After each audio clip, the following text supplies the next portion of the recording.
Hello everyone, exam वारी में आप सभी का स्वागत है।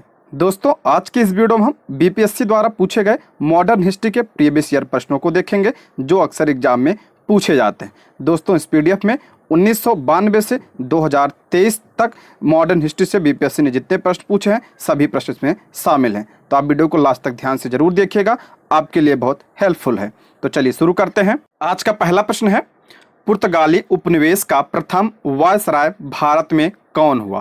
तो इसका राइट आंसर हो जाएगा ऑप्शन सी। अल्मीडा जो है पुर्तगाली उपनिवेश का प्रथम वायसराय था। ऑप्शन सी इसका करेक्ट आंसर हो जाएगा। व्याख्या देख लेते हैं इसके बारे में। भारत में प्रथम पुर्तगाली वायसराय के रूप में फ्रांसिस्को डी अल्मीडा का आगमन हुआ। कब से कब था ये वायसराय? तो 1505 से 1509 ईस्वी तक। वह 1505 ईस्वी में भारत पहुंचा। 1509 ईस्वी में अल्मीडा ने टर्की, गुजरात तथा मिस्र की संयुक्त सेना को पराजित कर दीव पर अधिकार कर लिया। कब? 1509 ईस्वी में। दीव पर कब्जा के बाद पुर्तगाली हिंद महासागर में सबसे अधिक शक्तिशाली हो गए। उसने अंजदीव में किला बनवाया और पुर्तगालियों के हित में कोचीन की राजगद्दी के उत्तराधिकार की समस्या का समाधान किया। ठीक है, आगे बढ़ते हैं। बंगाल की खाड़ी में समुद्री डकैती हेतु हुगली का उपयोग कौन करता था? बंगाल की खाड़ी में समुद्री डकैती हेतु हुगली का उपयोग कौन करता था? तो इसका राइट आंसर हो जाएगा ऑप्शन सी, पुर्तगाली करते थे। ऑप्शन क्या हो जाएगा? सी इसका करेक्ट आंसर हो जाएगा। बीपीएससी 2019 में प्रश्न बना है ये। पुर्तगालियों द्वारा हुगली को बंगाल की खाड़ी में समुद्री लूटपाट के लिए अड्डे के रूप में इस्तेमाल किया जाता था। ठीक है, आगे बढ़ते हैं।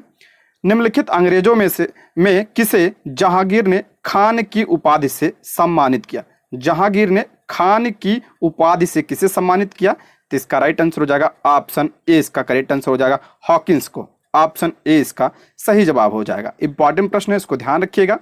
हॉकिंस ईस्ट इंडिया कंपनी का एक कर्मचारी तथा व्यापारी था। वह बादशाह जहांगीर के नाम इंग्लैंड के राजा जेम्स प्रथम का पत्र लेकर 1608 ईस्वी में सूरत पहुंचा। डायरेक्ट प्रश्न बनता है कि जहांगीर के समय में कौन आया था, कौन सा अंग्रेज? तो आपका हॉकिंस आया था। ठीक है, अप्रैल 1608 में वह आगरा में मुगल सम्राट जहांगीर से भेंट की। जहांगीर ने हॉकिंस को 400 का मनसब तथा फिरंगी खान अथवा इंग्लिश खान की उपाधि, किसकी? फिरंगी खान अथवा इंग्लिश खान की उपाधि थी जहांगीर ने हॉकिंस को। ये ध्यान रखिएगा, इंपॉर्टेंट है, काफी बार प्रश्न बना है। आगे बढ़ते हैं। भारत में 1612 ईस्वी में अंग्रेजों ने अपनी पहली फैक्ट्री कहाँ स्थापित की? भारत में 1612 में अंग्रेजों ने अपनी पहली फैक्ट्री कहाँ स्थापित की? ऑप्शन डी इसका करेक्ट आंसर हो जाएगा सूरत में। ऑप्शन डी इसका सही जवाब हो जाएगा।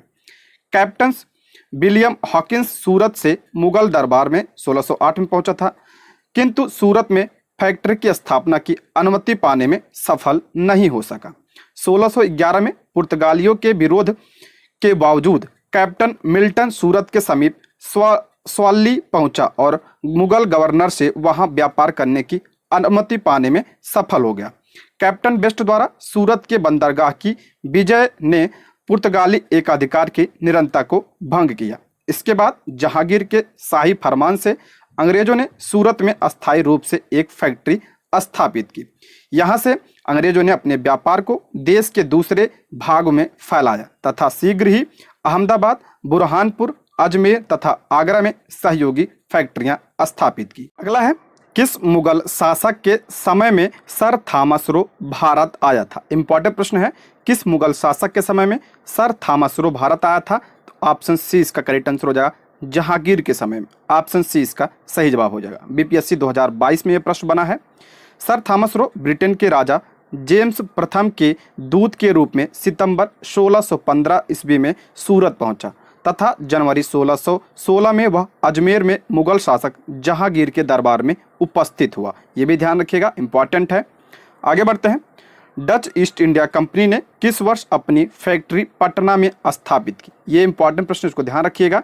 डच ईस्ट इंडिया कंपनी ने किस वर्ष अपनी फैक्ट्री पटना में स्थापित की? तो पटना में 1632 में। ऑप्शन क्या हो जाएगा? बी इसका करेक्ट आंसर हो जाएगा। देखिए, बीपीएससी 2019 में यह प्रश्न बना है। पटना डिस्ट्रिक्ट गजिएटर इतिहास की किसी मानक पुस्तक या अन्यंत्र 1632 ईस्वी में पटना में डच फैक्ट्री की स्थापना का कोई प्रमाण हमें नहीं प्राप्त हो सका, किंतु बिहार लोक सेवा आयोग द्वारा निरंतर यह प्रश्न पूछा जाता है और इसका उत्तर 1632 ईस्वी मानता है। कुछ अप्रमाणित स्रोतों से यह प्राप्त होता है कि सर्वप्रथम डचों ने पटना कॉलेज की उत्तरी इमारत में 1632 ईस्वी में डच फैक्ट्री की स्थापना की। इनकी रुचि सूती वस्त्र, चीनी, सोरा, अफीम आदि से संबंधित व्यापार में थी। ठीक है, आगे बढ़ते हैं। निम्नलिखित में से प्रथम कर्नाटक युद्ध का कौन सा तात्कालिक कारण था? प्रथम कर्नाटक युद्ध का तात्कालिक कारण कौन सा था? तो ऑप्शन डी इसका राइट आंसर हो जाएगा। अंग्रेजों द्वारा फ्रांसीसी जहाजों का अधिग्रहण, यह आपका अधिग्रहण ऑप्शन क्या हो जाएगा? डी इसका करेक्ट आंसर हो जाएगा। कर्नाटक का प्रथम युद्ध कब हुआ था? 1746 से 1748। ऑस्ट्रिया के उत्तराधिकार युद्ध जो 1740 ईस्वी में आरंभ हुआ था, का विस्तार मात्र था। ग्रीस सरकारों की आज्ञा के विरुद्ध ही दोनों दलों अंग्रेज व फ्रांसीसी में 1746 ईस्वी में युद्ध प्रारंभ हो गया। अंग्रेज कैप्टन बर्नेट के नेतृत्व में अंग्रेजी सेना द्वारा कुछ फ्रांसीसी जहाजों पर अधिकार कर लेना युद्ध का क्या था? तात्कालिक कारण था। प्रथम कर्नाटक युद्ध के समय ही कर्नाटक के नवाब अनवरुद्दीन ने महफूज खान के नेतृत्व में 10,000 भारतीय सेना को फ्रांसीसियों पर आक्रमण करने के लिए भेजा। कैप्टन पैराडाइज के नेतृत्व में फ्रांसीसी सेना ने अडयार नदी पर स्थित सेंट थोमे नामक स्थान पर नवाब को पराजित किया। यूरोप में युद्ध बंद होते ही कर्नाटक का प्रथम युद्ध जो है समाप्त हो गया है। एक्सला सौपल की संधि जो कब हुई थी? 1748 में, इसको ध्यान रखिएगा, से ऑस्ट्रिया के उत्तराधिकार का युद्ध क्या हुआ? समाप्त हो गया तथा मद्रास अंग्रेजों को पुनः प्राप्त हो गया और कर्नाटक का प्रथम युद्ध सेंट थोमे के युद्ध के लिए स्मरणीय है। इसे सेंट थोमे का युद्ध भी कहा जाता है, इसको भी ध्यान रखिएगा। अगला प्रश्न है 1760 का प्रसिद्ध वांडीवास का युद्ध अंग्रेजों द्वारा किसके खिलाफ लड़ा गया था? तो ये आपका फ्रांसीसियों के खिलाफ, ऑप्शन 1 इसका करेक्ट आंसर। वांडीवास का युद्ध इंपॉर्टेंट है, कब हुआ था? 1760 ईस्वी में अंग्रेज और फ्रांसीसियों के बीच में यह युद्ध हुआ था। ऑप्शन ए इसका सही जवाब हो जाएगा। ठीक है, वांडीवास का युद्ध जनवरी 1760 में अंग्रेजों तथा फ्रांसीसियों के मध्य युद्ध में फ्रांसीसी क्या हुए थे? पराजित हुए थे। अंग्रेजी सेना का नेतृत्व सर आयरकूट ने, जबकि फ्रांसीसी सेना का नेतृत्व किसने किया था? तो काउंट डी लाली ने किया था, इसको भी ध्यान रखिएगा। बक्सर का युद्ध कब हुआ था? 1764 ईस्वी में बक्सर का युद्ध हुआ था। किसके बीच? मीर कासिम, अवध के नवाब सुजाउद्दौला एवं मुगल सम्राट शाह आलम द्वितीय की संयुक्त सेना तथा अंग्रेजों के मध्य हुआ था आपका बक्सर का युद्ध। ये इंपॉर्टेंट है, इसको ध्यान रखिएगा। इसमें अंग्रेज विजयी हुए थे और अंग्रेजों का नेतृत्व किसने किया था? हेक्टर मुनरो ने किया था और इसे निर्णायक युद्ध के नाम से भी जाना जाता है, इसको भी आप ध्यान रखिएगा। आगे बढ़ते हैं। निम्नलिखित में से किस अंग्रेज अधिकारी ने पुर्तगालियों को स्वाली के स्थान पर हराया था? तो इसका राइट आंसर हो जाएगा option B, Thomas Best. Option क्या हो जाएगा? बी इसका करेक्ट आंसर हो जाएगा। बीपीएससी 2000 में यह प्रश्न बना है, इसके बारे में हम डिटेल देखते हैं। 1611 में पुर्तगालियों के विरोध के बावजूद कैप्टन मिल्टन सूरत के समीप स्वाली पहुंचा और मुगल गवर्नर से यहां व्यापार करने की अनुमति लेने में सफल हो गया। कैप्टन बेस्ट द्वारा सूरत के बंदरगाह की विजय ने पुर्तगाली एकाधिकार की निरंतरता को भंग किया तथा सूरत में अस्थायी रूप से एक फैक्ट्री स्थापित की। यहां से अंग्रेजों ने अपने व्यापार को देश के दूसरे भागों में फैलाया और शीघ्र ही अहमदाबाद, बुरहानपुर, अजमेर तथा आगरा में सहयोगी फैक्ट्रियां स्थापित की। आगे बढ़ते हैं। उस क्षेत्र की पहचान करें जहां से यूरोप वासियों को सर्वोत्तम सोरा और अफीम प्राप्त होता था। तो कहां से? ऑप्शन 1 इसका करेक्ट आंसर होगा, बिहार से। यूरोप वासियों को सर्वोत्तम सोरा और अफीम कहां से? बिहार से प्राप्त होता था। ऑप्शन ए इसका सही जवाब हो जाएगा। अगला प्रश्न है, अंग्रेजी शासन में भारत का कौन सा क्षेत्र अफीम उत्पादन हेतु प्रसिद्ध था? अफीम के लिए अभी पढ़ा, ऑप्शन ए बिहार। अगला प्रश्न है, इलाहाबाद की संधि के बाद रॉबर्ट क्लाइव ने मुर्शिदाबाद का उप दीवान किसे नियुक्त किया? इलाहाबाद की संधि के बाद रॉबर्ट क्लाइव ने मुर्शिदाबाद का उप दीवान किसे नियुक्त किया था? तो इसका करेक्ट आंसर हो जाएगा आपका ऑप्शन ए इसका सही जवाब हो जाएगा। किसे? मोहम्मद रजा खान को। ऑप्शन ए इसका सही जवाब हो जाएगा, मोहम्मद रजा खान। डिटेल देखते हैं इसके बारे में। इलाहाबाद की दूसरी संधि कब हुई थी? अगस्त 1765 के अनुसार भगोड़े सम्राट शाह आलम को अंग्रेजी संरक्षण में ले लिया गया तथा उसे इलाहाबाद में रखा गया।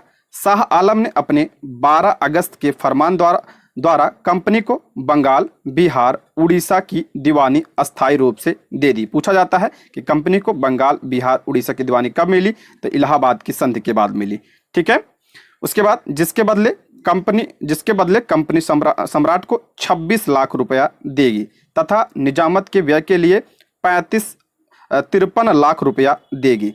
इस समय कंपनी सीधे कर संग्रह करने का भार ना तो लेना चाहती थी और ना ही उसके पास ऐसी क्षमता थी।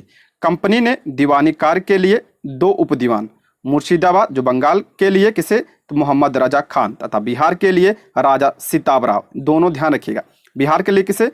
तो राजा सिताबराय को, और बंगाल के लिए मोहम्मद रजा खान को की नियुक्ति की थी। मोहम्मद रजा खान उप नाजिम के रूप में भी कार्य करते थे। इस प्रकार समस्त दीवानी तथा निजामत का कार्य भारतीयों द्वारा ही चलता था, यद्यपि उत्तरदायित्व किसका था? तो कंपनी का था। अगला प्रश्न, सम्राट शाह आलम द्वितीय ने ईस्ट इंडिया कंपनी को बंगाल, बिहार तथा उड़ीसा की दीवानी प्रदान की। अभी हमने बताया, तो ऑप्शन ए इसका करेक्ट आंसर हो जाएगा 12 अगस्त 1765 को। ऑप्शन ए इसका सही जवाब हो जाएगा। इलाहाबाद की दूसरी संधि 1765। अब इसके बारे में हम डिटेल पढ़ चुके हैं। ठीक है, आगे बढ़ते हैं। मुगल बादशाह बहादुर शाह जफर के बारे में कहा जाता था कि उसके साम्राज्य की सीमा थी। मुगल बादशाह बहादुर शाह जफर के बारे में कहा जाता था कि उसके साम्राज्य की सीमा थी। देखिए, ये प्रश्न थोड़ा डाउट में था, तो इसके बारे में हम डिटेल देख लेते हैं। बहादुर शाह जफर के बारे में नहीं, बल्कि मुगल शासक शाह आलम द्वितीय के बारे में। ठीक है, फारसी भाषा में यह कहावत प्रसिद्ध थी कि सल्तनत ए शाह आलम अज दिल्ली ता पालम, अर्थात शाह आलम के काल में मुगल साम्राज्य सिकुड़ते सिमटते दिल्ली के लाल किले से पालम गांव तक रह गया था।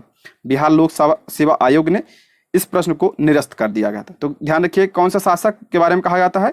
तो ये आपका कहा जाता है शाह आलम द्वितीय के बारे में। ठीक है, अगला प्रश्न है, रणजीत सिंह ने सुप्रसिद्ध कोहिनूर हीरा प्राप्त किया था।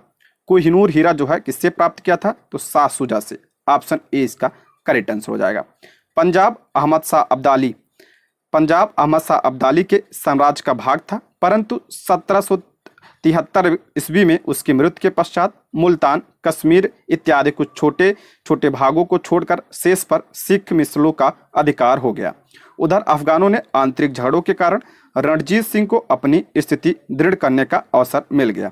1800 ईस्वी में अहमद शाह अब्दाली का पौत्र शाह शुजा काबुल की गद्दी पर बैठा, परंतु उसके भाई शाह महमूद ने शक्तिशाली बरकजई सरदारों फतह खान और दोस्त मोहम्मद खान की सहायता से उसे 1809 ईस्वी में विस्थापित कर दिया तथा स्वयं कश्मीर और पेशावर पर क्या किया? अधिकार कर लिया।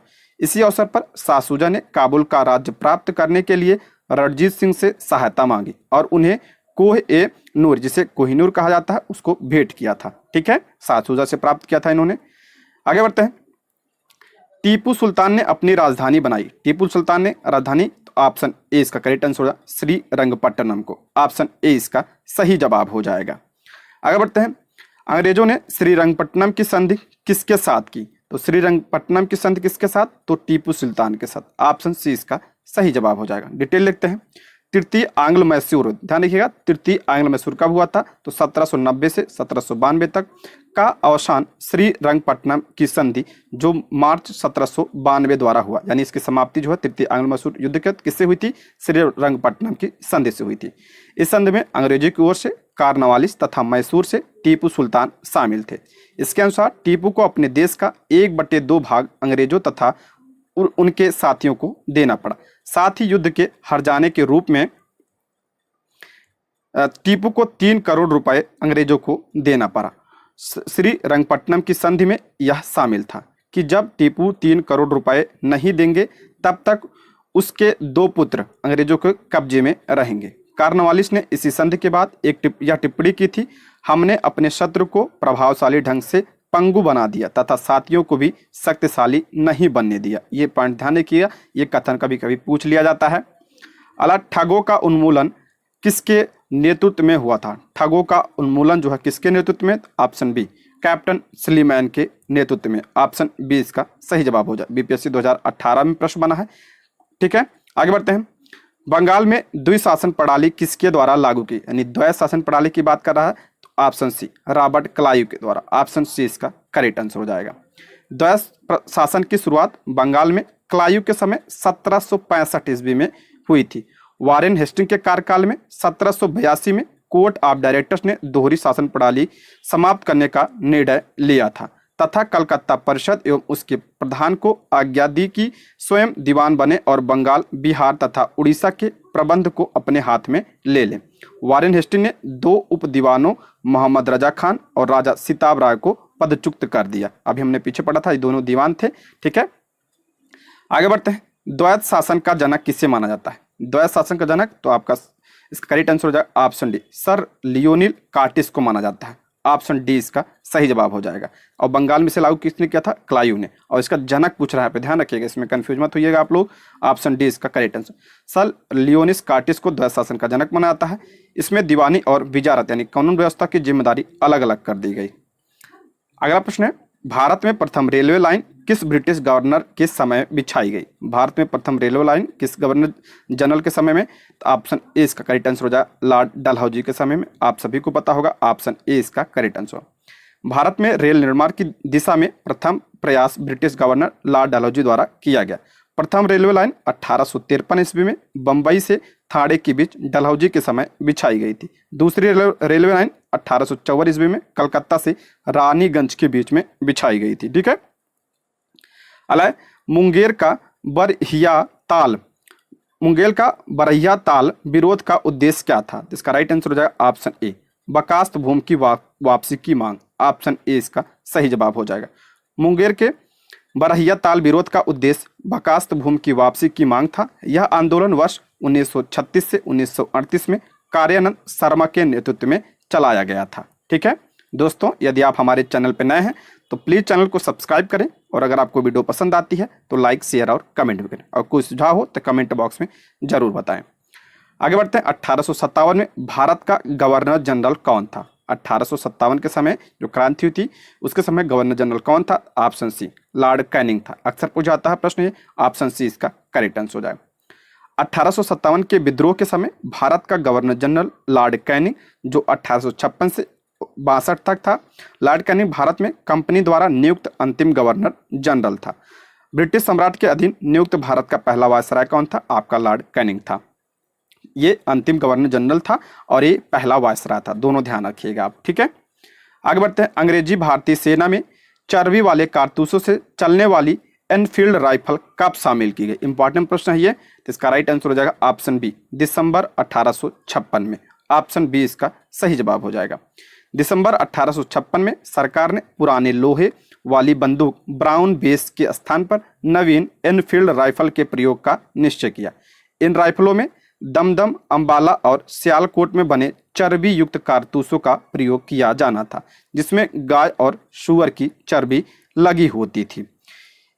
इस नई राइफल में कारतूस के ऊपर भाग को मुंह से काटना पड़ता था। जनवरी 1857 में बंगाल सेवा में यह अफवाह फैल गया कि चर्बी वाले कारतूस में गाय और सूअर की चर्बी है। सैनिक अधिकारियों ने इस अफवाह की जांच किए बिना तुरंत इसका खंडन कर दिया, किंतु सैनिकों को विश्वास हो गया कि चर्बी वाले कारतूसों का प्रयोग उनके धर्म को भ्रष्ट करने का एक निश्चित प्रयत्न है और यही कारतूस 1857 के विद्रोह का क्या हुआ था? तात्कालिक कारण बना था। इसको ध्यान रखिएगा, इंपॉर्टेंट है ये। अगला प्रश्न, 1857 के विद्रोह का नेतृत्व बिहार में किसने किया? बिहार में किसने किया था? ऑप्शन बी, कुंवर सिंह ने किया था। ऑप्शन बी इसका करेक्ट आंसर हो जाए। बहुत बार ये प्रश्न बना है। 1857 में जगदीशपुर में विद्रोह की अगुवाई करने वाले कुंवर सिंह बिहार के आरा जिले से संबंधित थे। जब उन्होंने अंग्रेजों के विरुद्ध विद्रोह का झंडा बुलंद किया, प्रकृति ने उन्हें अदम्य शौर्य, वीरता और सेनानायक के आदर्श गुणों से मंडित किया था। इसी कारण उन्हें सही रूप से विद्रोह के दौरान बिहार का सिंह माना जाता था। उन्होंने शाहाबाद जिले में अंग्रेजों की सत्ता का तख्ता पलट दिया और अपनी सरकार स्थापित की। वह कानपुर पर संयुक्त आक्रमण के लिए नाना साहब की मदद हेतु कालपी की ओर आगे बढ़े। वह विद्रोह की मसाल को रोहतास, मिर्जापुर, रीवा, बांदा और लखनऊ तक ले गए, जहां उनका अत्यंत सम्मानपूर्वक स्वागत किया गया। अपनी अंतिम सफलता के रूप में उन्होंने अपने गृह नगर जगदीशपुर के निकट अंग्रेजों को बुरी तरह पराजित किया। इसी युद्ध के दौरान कुंवर सिंह बुरी तरह घायल हो गए और 26 अप्रैल 1858 ईस्वी को उनकी मृत्यु हो गई। उनकी मृत्यु के बाद उनके भाई अमर सिंह ने दिसंबर 1858 तक अंग्रेजों के विरुद्ध संघर्ष जारी रखा। अगला प्रश्न, बिहार में 1857 के विद्रोह का नेतृत्व किसने किया था? तो इसका राइट आंसर हो जाएगा ऑप्शन सी, कुंवर सिंह ने किया था। अगला, जगदीशपुर में किस व्यक्ति ने 1857 के विप्लव यानी क्रांति के विप्लव में क्रांतिकारियों का नेतृत्व किया था? तो कुंवर सिंह ने किया था। ऑप्शन ए इसका सही जवाब हो जाएगा। अगला, कुंवर सिंह राजा थे, कहाँ के राजा थे? जगदीशपुर के। ऑप्शन सी इसका सही जवाब, डिटेल इसमें पढ़ चुके हैं।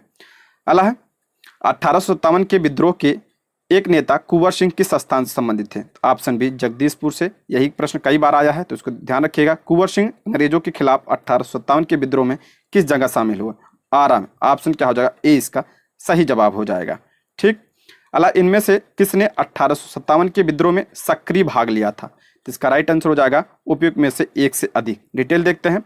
ईस्ट इंडिया कंपनी के राजनीतिक, आर्थिक, सामाजिक तथा धार्मिक कारणों के फलस्वरूप 1857 का विद्रोह प्रारंभ हुआ। लखनऊ में इस विद्रोह का प्रारंभ जून 1857 में हुआ। यहाँ पर इस विद्रोह का नेतृत्व बेगम हजरत महल ने। लखनऊ से कौन? बेगम हजरत महल। कानपुर से कौन? नाना साहब। और फैजाबाद से इसका नेतृत्व किसने किया था? तो मौलवी अहमदुल्ला ने किया था फैजाबाद से। और बहादुर शाह जफर अंतिम मुगल बादशाह थे। इनकी पत्नी बेगम जीनत महल ने अप्रत्यक्ष रूप से इस विद्रोह में भाग लिया था। इस प्रकार दिए गए विकल्प में आपका एक से अधिक होगा। अला, पटना के 1857 के स्वतंत्रता संग्राम के नेता कौन थे? Option B, Rajput Kunwar Singh. Option B इसका सही जवाब हो जाएगा। अला, 1857 के विद्रोह का बिहार में 15 जुलाई 1857 से 20 जनवरी 1858 का केंद्र था। तो इसका केंद्र था आपका जगदीशपुर। ऑप्शन डी इसका सही जवाब हो जाएगा। जगदीशपुर के राजा कौन थे? बार बार वही प्रश्न, कुंवर सिंह। ऑप्शन डी इसका राइट आंसर हो जाएगा। कुंवर सिंह ने 1857 के विद्रोह का नेतृत्व किस प्रांत से किया था? ऑप्शन सी, बिहार से। देखिए कितना इंपॉर्टेंट है, हर साल लगभग ये प्रश्न बना है ये। आगे बढ़ते हैं। 1857 के विद्रोह का नेतृत्व बिहार से किसने किया? वही प्रश्न फिर से कुंवर सिंह ने। बिहार में 1857 के विद्रोह का नेतृत्व किसने किया था? तो ऑप्शन सी इसका राइट आंसर हो जाएगा, कुंवर सिंह ने। अगला प्रश्न, निम्नलिखित में से कौन 1857 के विद्रोह में अंग्रेजों का सबसे कट्टर दुश्मन था? तो ऑप्शन ए इसका करेक्ट आंसर हो जाएगा, मौलवी अहमदुल्ला शाह। ऑप्शन ए इसका सही जवाब हो जाएगा। इन्होंने कहां से नेतृत्व किया था? तो इन्होंने फैजाबाद से इसका नेतृत्व किया था। ये पॉइंट्स आप ध्यान रखिएगा बस, ठीक है। अगला प्रश्न, 1857 के विद्रोह को किस उर्दू कवि ने देखा था? तो ये किसने देखा था? गालिब, मिर्जा गालिब ने देखा था। ऑप्शन सी इसका सही जवाब हो जाएगा। अगला प्रश्न, निम्न में से कौन सा ईस्ट इंडिया कंपनी के सिपाहियों को विद्रोही बनाने का कारण नहीं था? निम्नलिखित में से कौन सा ईस्ट इंडिया कंपनी के सिपाहियों को विद्रोही बनाने का कारण नहीं था? तो ऑप्शन डी इसका राइट आंसर हो जाएगा, उपयुक्त में से एक से अधिक। अब इसके बारे में हम डिटेल देखते हैं, तब समझ में आएगा। अंग्रेज अधिकारियों की अक्षमता ईस्ट इंडिया कंपनी के सिपाहियों को विद्रोही बनाने का कारण नहीं था। इन्हीं अधिकारियों की योग्यता के बल पर अंग्रेजी हुकूमत ने 90 वर्षों में पूरे भारत पर कब्जा कर लिया था। इसके अतिरिक्त अन्य सभी कारण सिपाहियों के विद्रोही बनाने में सहायक थे, ठीक है। आगे बढ़ते हैं। निम्नलिखित वर्गों में किसने 1857 के विद्रोह में भाग नहीं लिया था? तो कौन भाग नहीं लिया था इसमें? ऑप्शन डी इसका राइट आंसर हो जाएगा, 2 और 4। यानी आपका साहूकार नहीं भाग लिए थे और जमींदार इसमें भाग नहीं लिए थे। ऑप्शन डी इसका सही जवाब हो जाएगा। 1857 का विद्रोह बहुत बड़े क्षेत्र में फैला हुआ था और इसे जनता का व्यापक समर्थन प्राप्त था। फिर भी पूरे देश को या भारतीय समाज के सभी अंगों तथा वर्गों को अपनी लपेट में नहीं ले सका। या दक्षिण भारत तथा पूर्वी और पश्चिमी भारत के अधिकांश भागों में नहीं फैल सका। भारतीय रजवाड़ों के अधिकांश शासक तथा बड़े जमींदार पक्के स्वार्थी तथा अंग्रेजों की शक्ति से भयभीत थे और वे विद्रोह में शामिल नहीं हुए। इसके विपरीत ग्वालियर के सिंधिया, इंदौर के होलकर, हैदराबाद के निजाम, जोधपुर के राजा, भोपाल के नवाब, पटियाला, नाभा और जिंद के सिख शासक तथा पंजाब के दूसरे सिख सरदार, कश्मीर के महाराजा तथा दूसरे अनेक सरदारों और बड़े जमींदारों ने विद्रोह को कुचलने में अंग्रेजों की सक्रिय सहायता की। ये सब क्या किए थे? सहायता किए थे। गवर्नर जनरल कैनिंग के बाद में टिप्पणी की कि इन शासकों ने तूफान के आगे बांध की तरह काम किया, वरना यह तूफान एक ही लहर में हमें बहा ले जाता। ये किसने कहा था? लॉर्ड कैनिंग ने कहा था। ये सब पॉइंट्स आप ध्यान रखिएगा, ठीक है। आगे बढ़ते हैं, निम्नलिखित में से कौन सा कथन सही है? पहला करा 1857 में दरभंगा, डुमराव और इटावा के महाराजाओं और उनके साथी जमींदारों ने आदमी तथा पैसों से अंग्रेजों की मदद की। दूसरा आपका कह रहा है, तो यही आपका सही हो जाएगा, 1857 में दरभंगा, डुमराव और हटावा के महाराजाओं और उनके साथी जमींदारों ने आदमी तथा पैसों से अंग्रेजों की मदद की थी। ऑप्शन ए इसका सही जवाब हो जाएगा। ठीक है। 1857 के विद्रोह से बिहार का कौन सा भाग अप्रभावित रहा?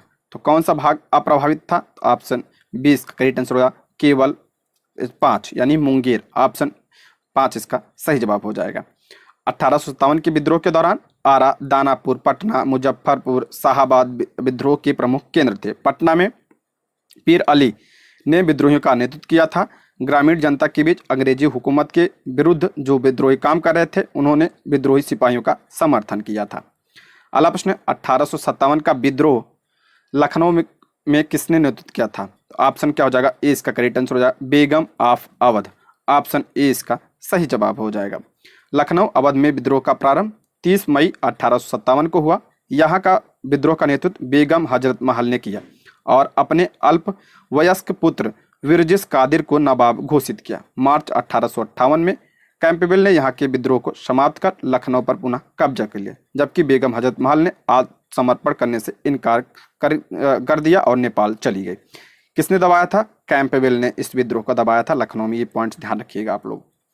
अगला प्रश्न है, 1857 का विद्रोह मुख्यतः किस कारण से असफल रहा? यानी असफल का किस कारण पूछ रहा है, तो इसका करेक्ट आंसर हो जाएगा आपका ऑप्शन बी इसका राइट आंसर हो जाएगा। ऑप्शन बी, किसी समान योजना और केंद्रीय संगठन की इसमें कमी थी, इस वजह से आपका जो है ये असफल रहा। ऑप्शन बी इसका सही जवाब हो जाएगा।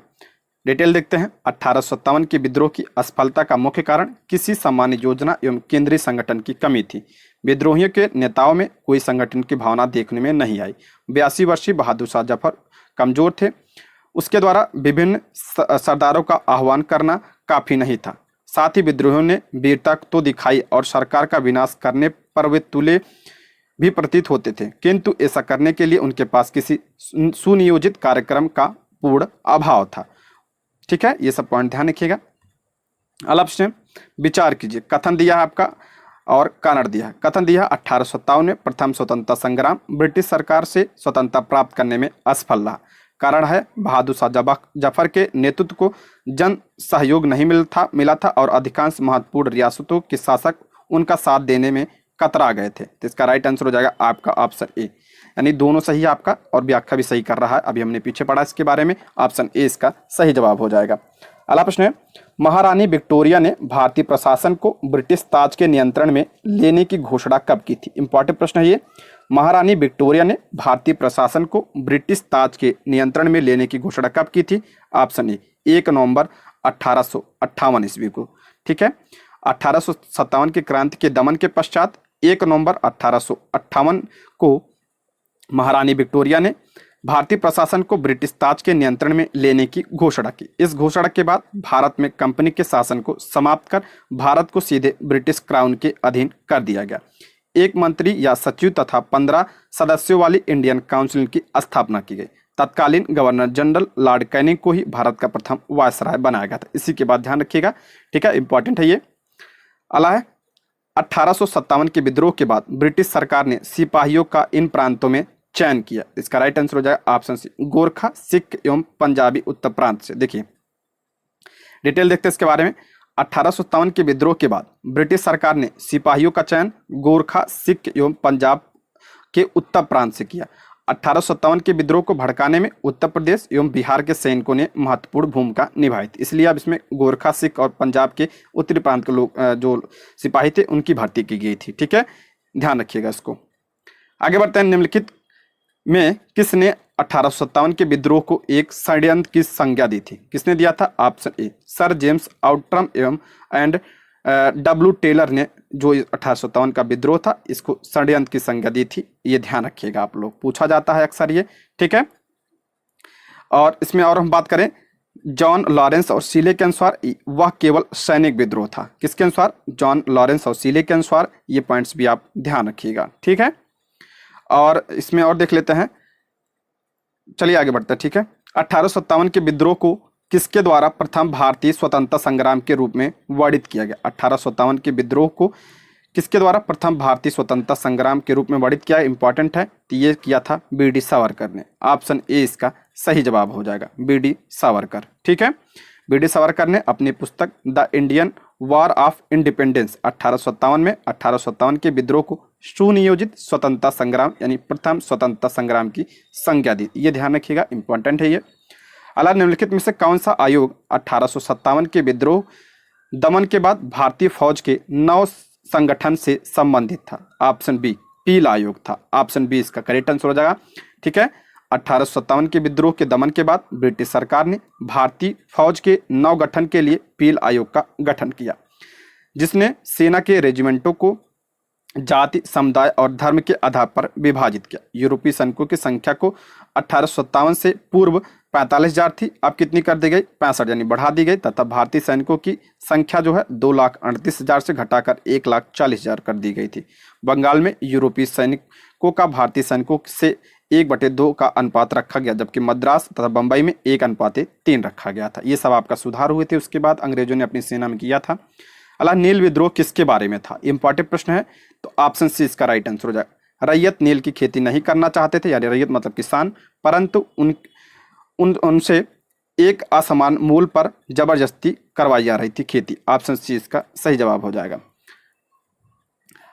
ये जो कौन सा नील विद्रोह कब हुआ था? 1859-60 ईस्वी में बंगाल के नदिया जिले के गोविंदपुर में विष्णु विश्वास और दिगंबर विश्वास के नेतृत्व में नील बगान मालिकों के विरुद्ध हुआ था। ये ध्यान रखिए, कब हुआ था? 1859-60 में। और इसके नेता कौन थे? तो विष्णु विश्वास और दिगंबर विश्वास। ये ध्यान रखिएगा, बहुत ही इंपॉर्टेंट है। और एक पॉइंट इसमें और ध्यान रखिएगा आप लोग, जो इसका जो है आप नील दर्पण, इसका जो है उल्लेख किसने किया है? दीनबंधु मित्र की रचना है, आपका नाटक है नील दर्पण, उसमें जो है इसका नील विद्रोह का वर्णन मिलता है। ये पॉइंट्स भी आप ध्यान रखिएगा, ये बहुत बार पूछा गया है प्रश्न। ठीक है, आगे बढ़ते हैं। नील कृषकों की दुर्दशा पर लिखी गई पुस्तक नील दर्पण के लेखक कौन है? देखिए आ गया प्रश्न, तो आपका दीनबंधु मित्र की पुस्तक है। ऑप्शन बी इसका करेक्ट आंसर हो जाएगा, नाटक है ये।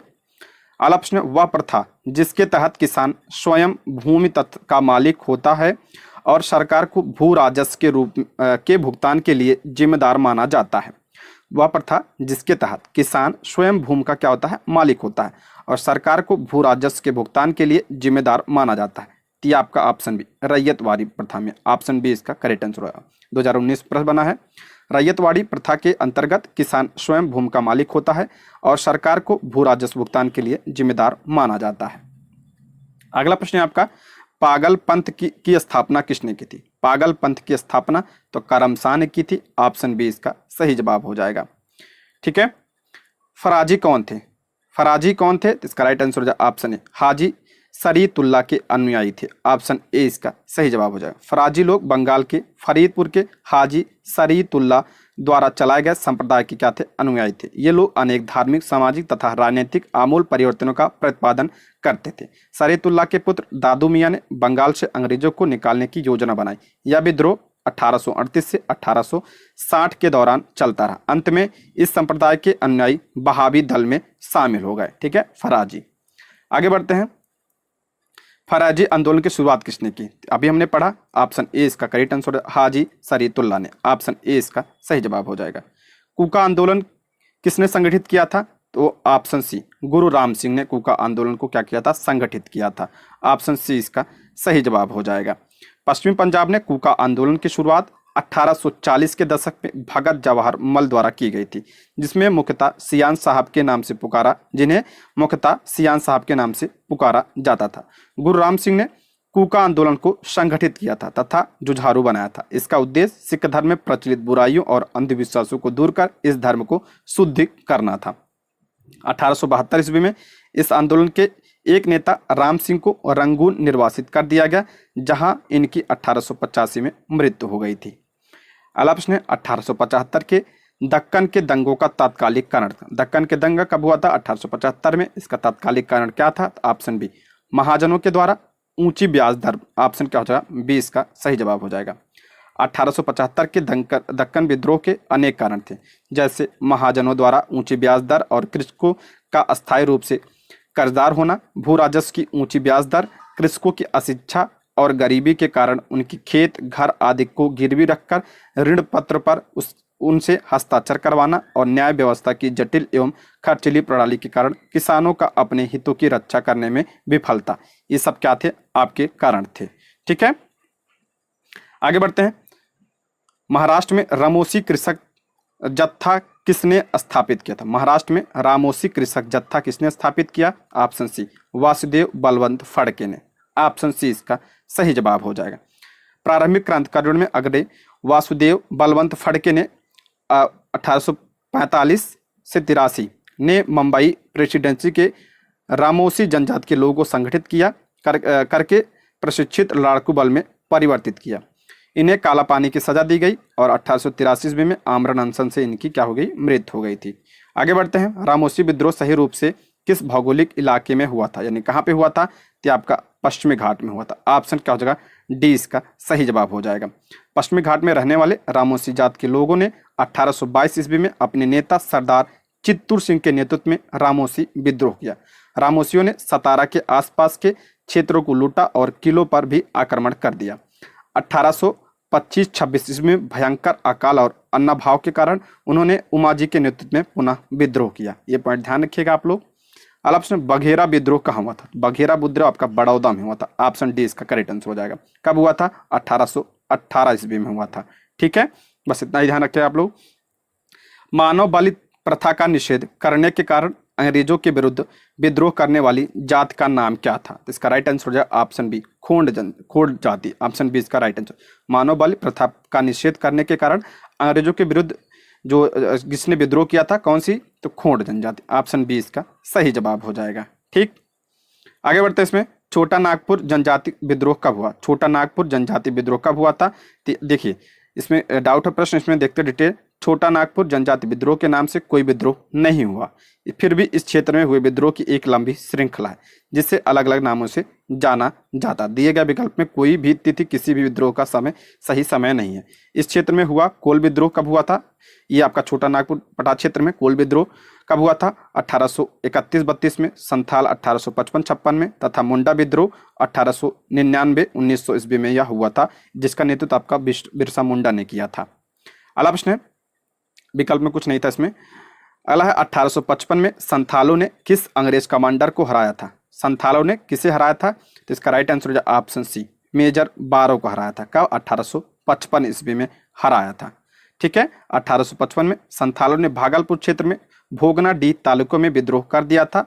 इन्होंने एक साथ पुलिस और दीकू पर आक्रमण किए थे, जिसका नेतृत्व सिद्धो, कान्हो, चांद और भैरव ने किया था। संताल विद्रोह की बात हो रही है। संताल विद्रोह को दबाने के लिए मेजर बारो के नेतृत्व में एक सेना भेजी गई, जिसे पीर 35 की युद्ध में संथालों ने हरा दिया। ये ध्यान रखिए कब हुआ था? 1855-56 में हुआ था। और उसके नेता कौन थे? सिद्धो, कान्हो और चांद भैरव। ठीक है, अगला प्रश्न है 1855 में संथाल विद्रोह का नेतृत्व किसने किया था? वही प्रश्न आ गया। तो ऑप्शन ए इसका करेक्ट आंसर हो जाएगा, सिद्धो कान्हो। ऑप्शन ए इसका सही जवाब हो जाएगा।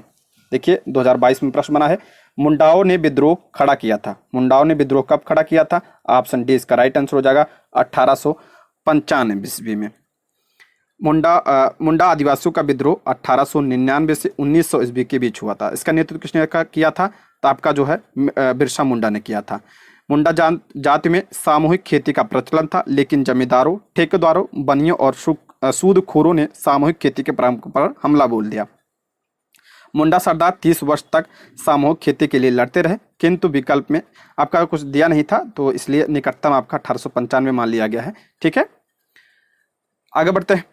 उलगुलान विद्रोह किससे जुड़ा था? उलगुलान विद्रोह ही आपका जो है, इसे ही आपका मुंडा विद्रोह कहा जाता है। और कब हुआ था? 1899 से 1900 ईस्वी में हुआ था। इसका नेतृत्व किसने किया था? बिरसा मुंडा ने किया था। ऑप्शन डी इसका करेक्ट आंसर। इन्हें धरती बाबा के नाम से भी जाना जाता है। ठीक है, आगे बढ़ते हैं। बिरसा मुंडा का कार्य क्षेत्र कौन सा था? ऑप्शन बी इसका राइट आंसर हो जाएगा। ऑप्शन बी कौन सा? रांची। ठीक है, वर्तमान झारखंड, उस समय बिहार था। आगे बढ़ते हैं। 1899 से 1900 ईस्वी में मुंडा क्रांति के नेता कौन थे? अभी हमने बताया मुंडा विद्रोह का नेतृत्व किसने किया था? तो बिरसा मुंडा ने किया था। ऑप्शन सी इसका सही जवाब हो जाएगा। अल्लाह बिरसा मुंडा किसके पक्षधर थे? तो आपका ऑप्शन ए झारखंड। आप किसके पक्ष में थे? तो झारखंड। ऑप्शन क्या हो जाएगा? ए इसका करेक्ट आंसर हो जाएगा। 1831 में बुद्धो भगत ने के नेतृत्व में कोल विद्रोह किस क्षेत्र में हुआ था? बुद्धो भगत के नेतृत्व में कोल विद्रोह किस क्षेत्र में? तो option B Singhbhum, option B इसका सही जवाब हो जाएगा। 1831 में बुद्धो भगत के नेतृत्व में कोल विद्रोह छोटा नागपुर क्षेत्र में, सिंहभूम, पलामू, हजारीबाग तथा मानभूम क्षेत्र में हुआ था। इसको ध्यान रखिएगा, इतना ही इंपॉर्टेंट है आप, ठीक है। अलाए हौज विद्रोह हुआ था, हौज विद्रोह कब हुआ था? तो ऑप्शन सी करेक्ट आंसर हो जाएगा। 1820 से 21 के दौरान यह विद्रोह हुआ था, जिसका केंद्र संथाल परगना था। अलग किस स्थान पर आदिवासियों ने अंग्रेजों के खिलाफ विद्रोह किया था? तो आपका हो जाएगा ई, इसका करेक्ट आंसर हो जाएगा। उपयुक्त में से एक से अधिक होगा। इसके बाद देखते हैं, छोटा नागपुर की हो एवं मुंडा जनजातियों ने 1820 से 22 ईस्वी तथा पुनः 1831 ईस्वी में ब्रिटिश सेनाओं को चुनौती दी थी। इस क्षेत्र में इस कारण 1837 ईस्वी तक अशांति व्याप रही। सिंध के जातियों ने लगातार अंग्रेजों के विरुद्ध भी विद्रोह किया था।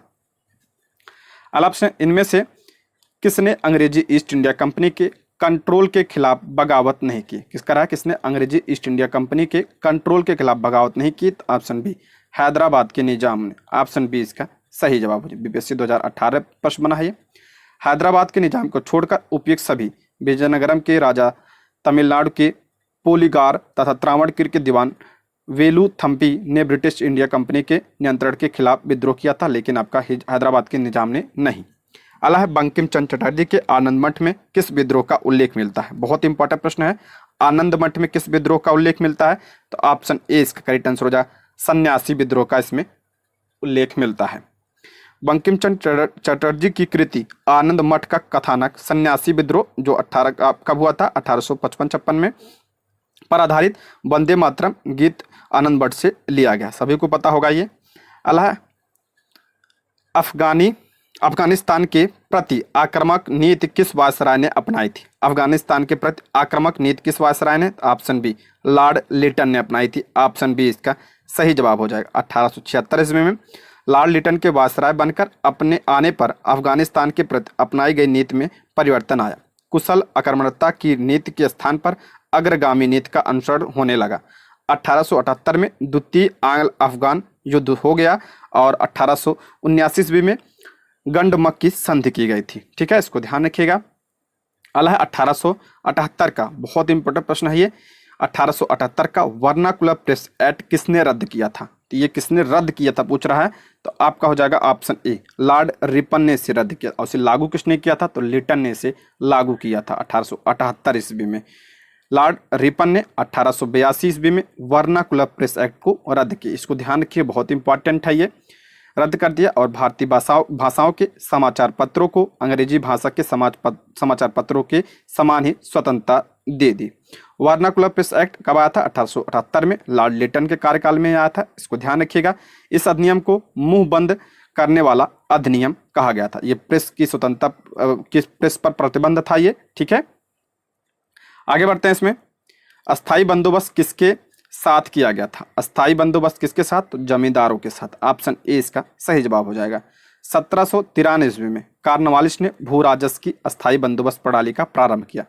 पूछा जाता है अस्थाई बंदोबस्त के जनक किसे माना जाता है? तो कॉर्नवालिस को। 1793 ईस्वी में इसमें इस्तमरारी, जागीरदारी, मालगुजारी एवं 20 विदारी आदि भिन्न भिन्न नामों से इसे जाना जाता है। यह व्यवस्था बंगाल, बिहार, उड़ीसा तथा उत्तर प्रदेश के वाराणसी एवं उत्तरी कर्नाटक में भी लागू थी।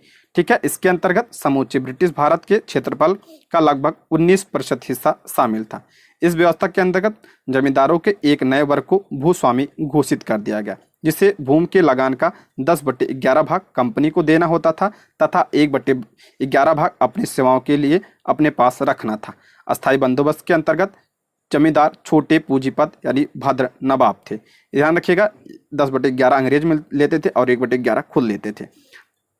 अगला प्रश्न है, बिहार में परमानेंट सेटलमेंट लागू करने का कारण क्या था? तो इसका राइट आंसर हो जाएगा ऑप्शन सी भू राजस्व का राजस्व निर्णय करना। ऑप्शन सी इसका सही जवाब हो जाएगा, यानी अस्थायी बंदोबस्त की बात कर रहा है यहाँ पे। ठीक, आगे बढ़ते हैं। रैयतवाड़ी व्यवस्था सर्वप्रथम कहाँ लागू की थी? ये सब ध्यान रखिएगा, बहुत इंपॉर्टेंट है, कॉमन प्रश्न है, अक्सर पूछ जाते हैं। तो ये आपका सर्वप्रथम मद्रास में लागू किया। ऑप्शन बी इसका सही जवाब हो जाएगा। रैयतवाड़ी व्यवस्था सर्वप्रथम मद्रास प्रेसिडेंसी में अलेक्जेंडर रीड के द्वारा 1792 ईस्वी में तमिलनाडु के बारामहल क्षेत्र में लागू किया गया।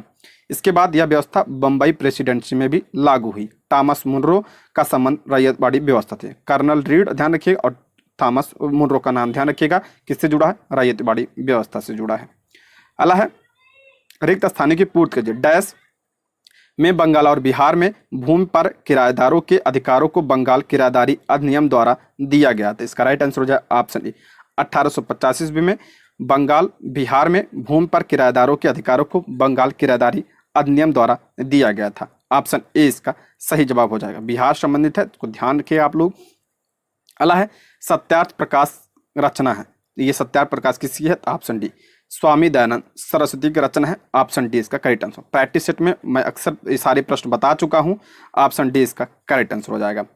इनका मूल नाम क्या था? तो मूल शंकर इनका मूल नाम था, मूल शंकर। और इनका जन्म 1824 ईस्वी में गुजरात की मौरवी रियासत के निवासी एक ब्राह्मण कुल में हुआ था। उन्होंने 1860 ईस्वी में मथुरा में स्वामी बिरजानंद जी से वेदों के शुद्ध अर्थ तथा वैदिक धर्म के प्रति अगाध श्रद्धा प्राप्त की। 1867 ईस्वी में उन्होंने पाखंड खंडनी पताका लहराई। 1875 ईस्वी में उन्होंने बंबई में आर्य समाज के, ये इंपॉर्टेंट है, 1875 ईस्वी में आर्य समाज की स्थापना इन्होंने की थी। और इनकी क्या रचना कौन सी है? सत्यार्थ प्रकाश इनकी पुस्तक है, ये भी आप ध्यान रखिएगा। इन्होंने वेदों की ओर लौटा का नारा दिया था, गोरक्षा आंदोलन भी चलाया था, शुद्धि आंदोलन भी इन्होंने चलाया था।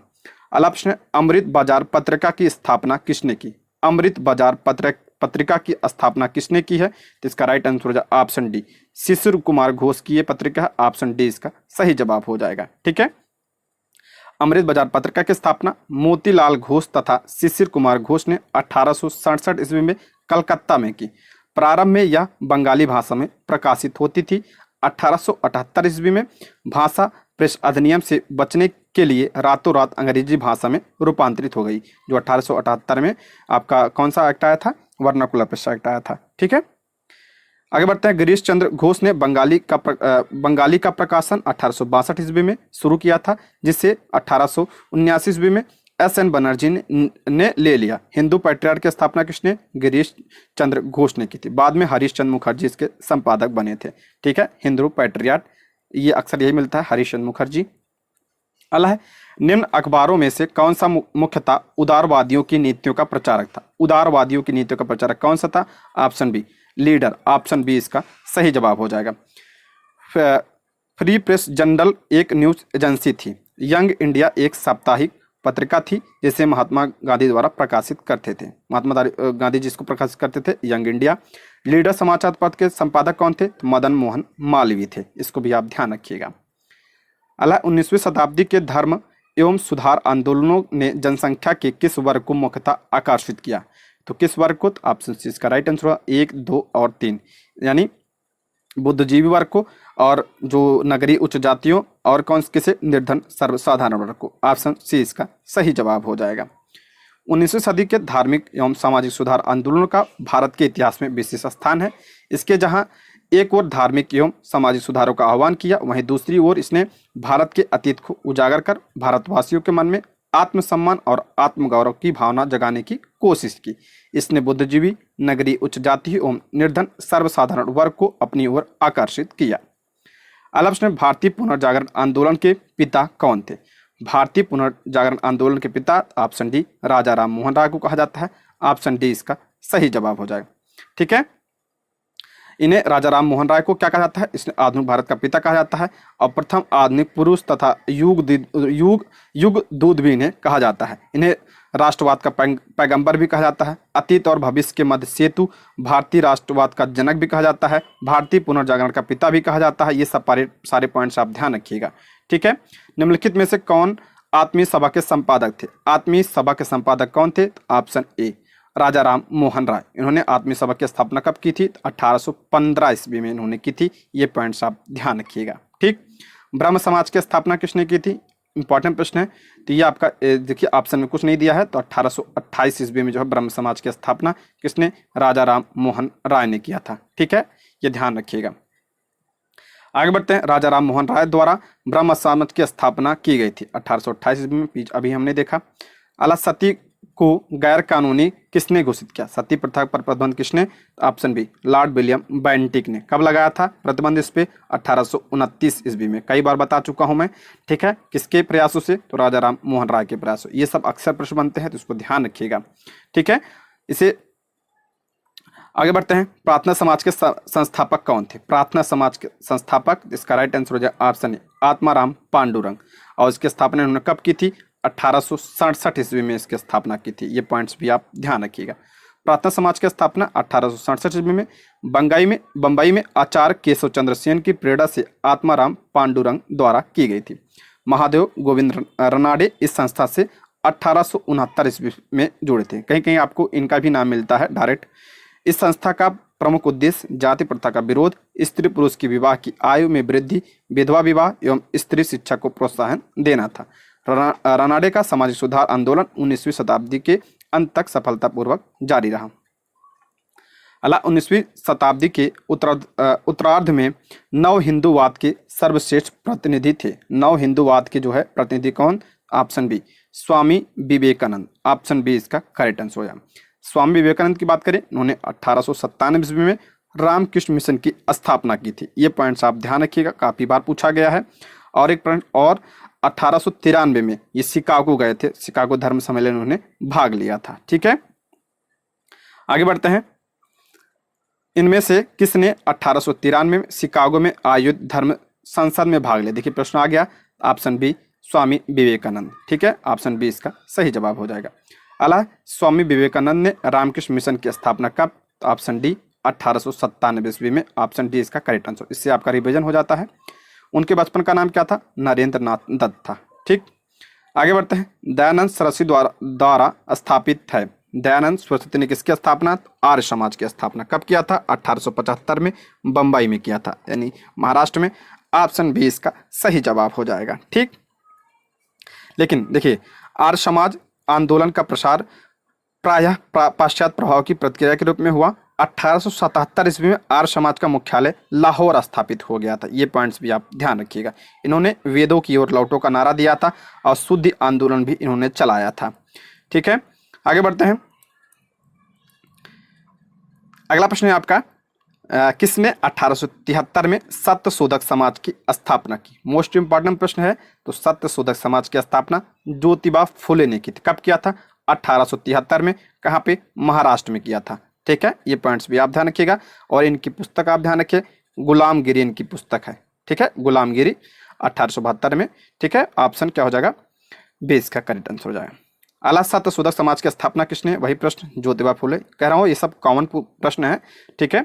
अला है थियोसोफिकल सोसाइटी की स्थापना किसने की? थियोसोफिकल सोसाइटी की स्थापना किसने? ऑप्शन ए इसका करेक्ट आंसर हो जाए मैडम HP ब्लावेत्स्की ने की था। ऑप्शन क्या हो जाए? ए इसका करेक्ट आंसर हो जाएगा। HP ब्लावेत्स्की अमेरिकी सैनिक अधिकारी कर्नल अल्काट विलियम क्वान जज एवं अन्य द्वारा 1875 ईस्वी में न्यूयॉर्क में की गई थी। और इस सोसाइटी के संस्थापक 1882 ईस्वी में मद्रास के पास अडयार नामक स्थान पर सोसाइटी का मुख्यालय स्थापित। भारत में जो है 1882 ईस्वी में इसका कार्यालय खुला था। और इसमें ध्यान रखिएगा, भारत में जो है इसका नेतृत्व किसने किया था, यानी इसका कार्यभार किसने संभाला था? एनी बेसेंट ने इसका कार्यभार संभाला था। अगला प्रश्न है, भारतीय राष्ट्रीय कांग्रेस की प्रथम महिला अध्यक्ष कौन थी? इंपॉर्टेंट प्रश्न है, प्रथम महिला अध्यक्ष पूछ रहा है। तो एनी बेसेंट जो है प्रथम महिला अध्यक्ष थी। मैं कई बार बता चुका हूँ प्रैक्टिस सेट करवाते टाइम पे। तो ऑप्शन बी प्रथम महिला क्या थी? अध्यक्ष थी एनी बेसेंट। और इन्होंने कब किया था अध्यक्षता? तो 1917 में जो कोलकाता अधिवेशन हुआ था राष्ट्रीय भारतीय कांग्रेस का, तो उसकी अध्यक्षता इन्होंने की थी, ठीक है। और अगर पूछा जाए पहली भारतीय महिला, तो सरोजिनी नायडू पहली भारतीय महिला अध्यक्ष थी। उन्होंने 1925 में जो कानपुर अधिवेशन हुआ था उसकी अध्यक्षता इन्होंने की थी। अगला प्रश्न है, भारतीय राष्ट्रीय कांग्रेस की प्रथम महिला अध्यक्ष कौन थी? तो वही प्रश्न है। तो ऑप्शन बी एनी बेसेंट। कब किया था? 1917 में जो कोलकाता में अधिवेशन हुआ था। अगला प्रश्न है, भारत में नारी आंदोलन इनकी प्रेरणा से प्रारंभ हुआ। भारत में नारी आंदोलन इनकी प्रेरणा से, इसका राइट आंसर हो जाएगा option D Jyotiba Phule. Option D इसका करेक्ट आंसर हो जाएगा। प्रश्नगत विकल्प में भारत में नारी आंदोलन ज्योतिबा फुले की प्रेरणा से प्रारंभ हुआ। ज्योतिबा फुले मानते थे कि महिलाओं एवं दलितों का उत्थान करके ही सामाजिक बुराइयों को दूर किया जा सकता है। 1848 ईस्वी में उन्होंने लड़कियों के लिए एक स्कूल खोला। यह लड़कियों के लिए भारत का प्रथम स्कूल था। आधुनिक भारत में महिला आंदोलन की प्रेरणा स्रोत रामाबाई रनाडे रही है। महादेव गोविंद रनाडे की पत्नी श्रीमती रामाबाई ने सेवा सदन नामक संगठन की स्थापना की थी। यदि विकल्प में ए होता तो वही सही होता। ठीक है, देखिए बिहार लोक सेवा आयोग ने इस विकल्प को सही उत्तर नहीं माना था और तारांकित किया था। देखिए यानी इसको निरस्त कर दिया था। अगला है प्रार्थना समाज, यंग इंडिया, लोक हितवादी, सत्य शोधक समाज, रहनुमाई मजदेवसन सभा के लिए निम्न में से सही संयोजक पहचानिए। तो इसका करेक्ट आंसर हो जाएगा आपका, इसका राइट आंसर हो जाएगा ऑप्शन बी। ऑप्शन बी इसका करेक्ट आंसर हो जाएगा। यानी अभी हमने बताया था कि आत्माराम पांडुरंग ने प्रार्थना समाज की स्थापना और मोहनदास करमचंद गांधी ने किसने, तो आपका यंग इंडिया, गोपाल हरि देशमुख ने आपका लोक हितवादी और ज्योतिबा फुले ने सत्यशोधक समाज की स्थापना और नरोजी फुरदोनजी ने आपका रहनुमाई मजदेवसन सभा की स्थापना की थी। ठीक है, यही सही हो जाएगा। ऑप्शन बी इसका सही जवाब हो जाएगा। आगे बढ़ते हैं।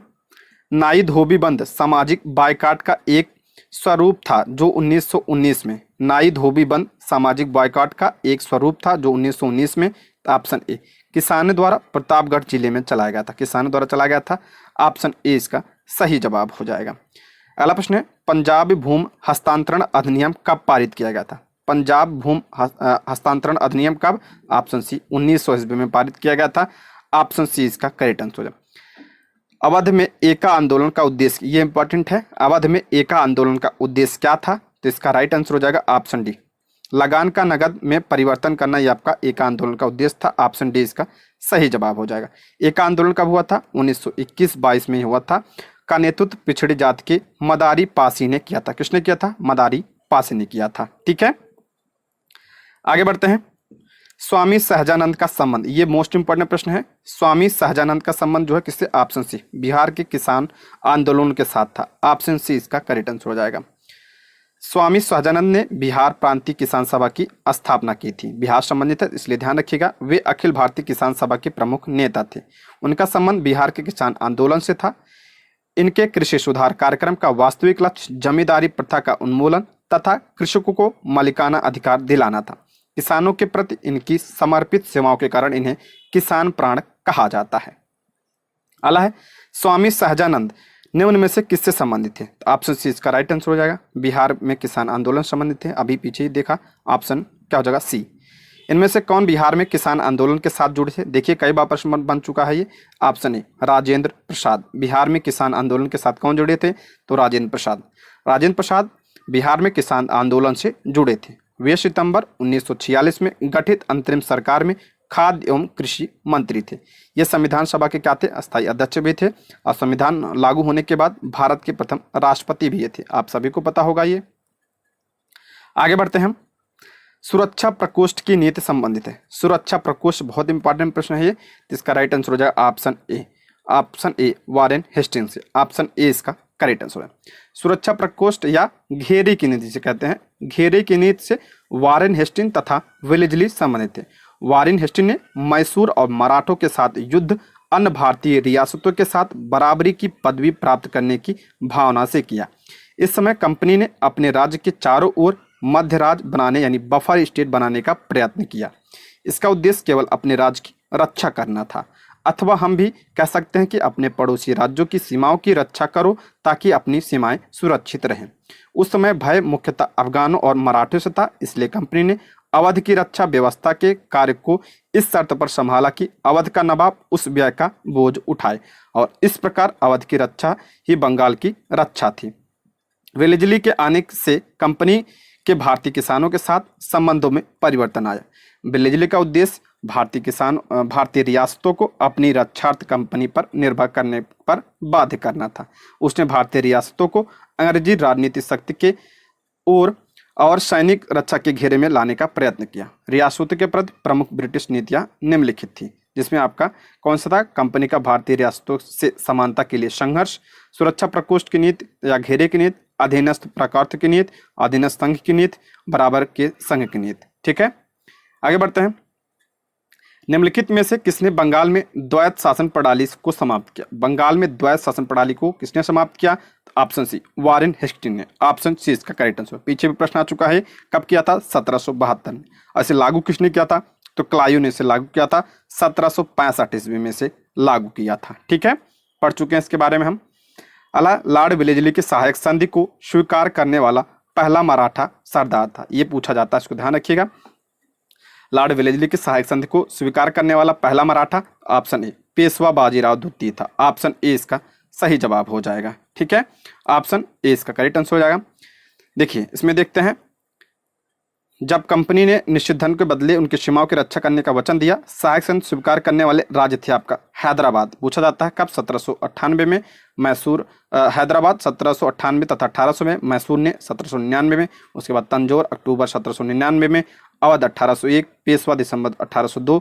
बराड़ के भोसले 1803। सिंधिया फरवरी 1804। जोधपुर, जयपुर, मछड़ी, बूंदी तथा भरतपुर। ये क्रमाध्यान है, कभी कभी क्रम पूछ लेता है ये। ठीक है, आगे बढ़ते हैं। महारानी विक्टोरिया को भारत की समाज्ञी नियुक्त किया गया। महारानी विक्टोरिया को भारत की समाज्ञी नियुक्त किया गया कब? ऑप्शन सी इसका राइट आंसर हो जाएगा 1877 ईस्वी में। ब्रिटिश संसद ने एक राज उपाधि अधिनियम पारित किया, जिससे महारानी विक्टोरिया को कैसर ए हिंद की उपाधि से विभूषित किया गया। लॉर्ड लिटन ने 1 जनवरी 1877 को दिल्ली में वैभवशाली दरबार का आयोजन करके इस उपाधि की घोषणा की। इसी समय दक्कन में भीषण अकाल 1877 पड़ा था। सरकार ने झूठे आडंबर और वैभव पर करोड़ों रुपए खर्च किया, विशेषकर उस समय जब लोग भूखे मर रहे थे। आरजी प्रधान के अनुसार इस राज्य उपाधि अधिनियम और दिल्ली दरबार से एक राष्ट्रीय अपमान की गुप्त भावना सी जनता में फैल गई। कलकत्ता की एक पत्रिका ने इसकी तुलना इस घटना से की जब नीरो बंसी बजा रहा था और रोम जल रहा था। ठीक है, इससे तुलना की थी। अल्प्स ने बम्बई प्रेसिडेंसी एसोसिएशन की स्थापना किसने की थी? बम्बई प्रेसिडेंसी एसोसिएशन की स्थापना किसने की थी? तो इसका राइट आंसर हो जाएगा ऑप्शन ई। देखिए इसकी स्थापना किसने की थी? 1885 ईस्वी में बम्बई प्रेसिडेंसी एसोसिएशन की स्थापना फिरोज शाह मेहता, के.टी. तैलंग और बदरुद्दीन तैयब जी ने की थी। इसका उद्देश्य लोगों में राजनीतिक विचारों का प्रचार प्रसार करना था। इसको ध्यान रखिएगा। अगला प्रश्न, भारत संघ के संस्थापक कौन थे? इंपॉर्टेंट प्रश्न है। इंडियन एसोसिएशन के संस्थापक कौन थे? तो ऑप्शन डी सुरेंद्रनाथ बनर्जी थे। ऑप्शन क्या हो जाएगा? डी इसका करेक्ट आंसर हो जाएगा। 26 जुलाई 1876 को सुरेंद्रनाथ बनर्जी ने आनंद मोहन बोस के सहयोग से इंडियन एसोसिएशन की स्थापना कलकत्ता में की थी। ये ध्यान रखिएगा बस। ठीक है, अला 1876 में इंडियन एसोसिएशन की स्थापना किसने? तो option A Surendranath Banerjee. Option A इसका सही जवाब हो जाएगा। 2022 में ही प्रश्न बना है। अला राष्ट्रीय कांग्रेस से पूर्व सबसे प्रमुख संस्था कौन सी थी? राष्ट्रीय कांग्रेस से पूर्व सबसे प्रमुख संस्था, option D Indian association of Calcutta. Option क्या हो जाएगा? डी इसका करेक्ट आंसर। इसकी स्थापना 1875 में सुरेंद्रनाथ बनर्जी और आनंद मोहन बोस ने की थी। आगे बढ़ते हैं। सुरेंद्रनाथ बनर्जी को किस वर्ष भारतीय सिविल सर्विसेज से हटाया गया? किस वर्ष सुरेंद्रनाथ बनर्जी को भारतीय सिविल सर्विस से हटाया गया था? ऑप्शन ए 1874 ईस्वी में। ऑप्शन ए इसका करेक्ट आंसर। सुरेंद्रनाथ बनर्जी द्वितीय भारतीय थे जिन्होंने आईसीएस की परीक्षा उत्तीर्ण की थी। इनकी प्रथम नियुक्ति सिलहट बांग्लादेश में असिस्टेंट मजिस्ट्रेट के पद पर हुई थी। यहीं पर मामूली भूल की वजह से 1874 ईस्वी में इन्हें पद से हटा दिया गया था। अगला प्रश्न, राजनीतिक सुधारों को लेकर विरोध करने वाले पहले भारतीय कौन थे? राजनीतिक सुधारों को लेकर विरोध करने वाले पहले भारतीय, ऑप्शन सी राजा राम मोहन राय थे। ऑप्शन सी इसका सही जवाब हो जाएगा। अगला प्रश्न है, मद्रास महाजन सभा की स्थापना की गई थी। मद्रास महाजन सभा की स्थापना, तो देखिए मद्रास महासभा की स्थापना आपका 1884 ईस्वी में बी राघवाचारी, जी सुब्रमण्यम तथा पी आनंद चार्लू द्वारा की गई थी। ऑप्शन में नहीं है।